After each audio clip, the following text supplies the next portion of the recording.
US President Donald Trump is delivering on promises to impose tariffs targeting some of America's closest trading partners.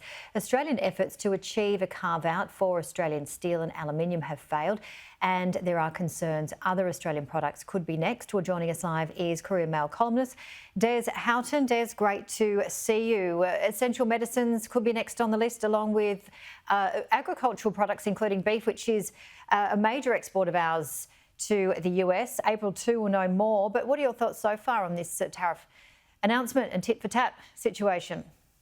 I saw the excellent reporting on beef on skynews.com.au. It's worth more than $3 billion to this country, and most of that beef goes into ground beef, hamburgers for McDonald's, believe it or not, in America. But that's just one of a number of ways we could be targeted by Trump, who has really, gone quite reckless, hasn't he? But we have to say Trump has forced us to examine our own failings.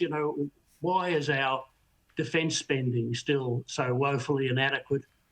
Why have we not speeded up the production of the crucial rare minerals, critical minerals that are required for the new technologies?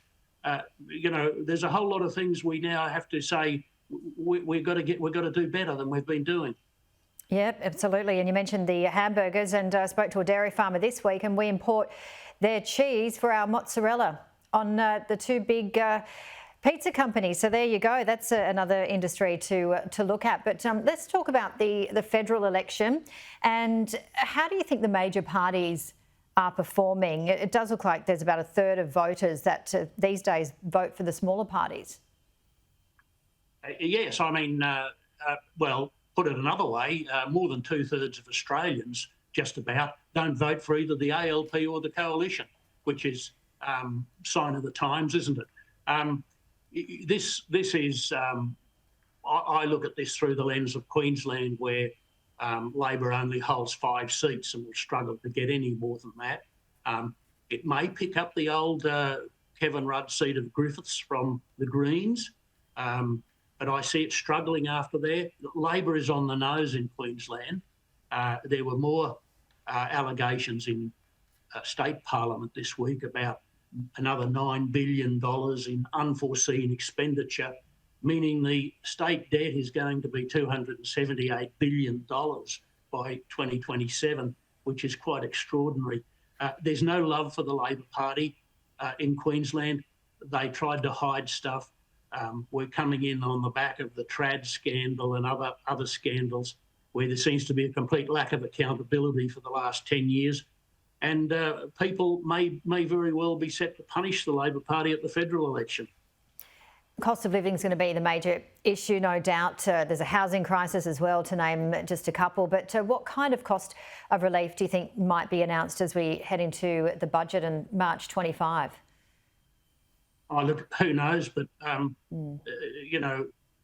handout after handout just increases the national debt. There's reckless spending by state and federal governments still that just increase the debt and make it harder for our children to pay them off.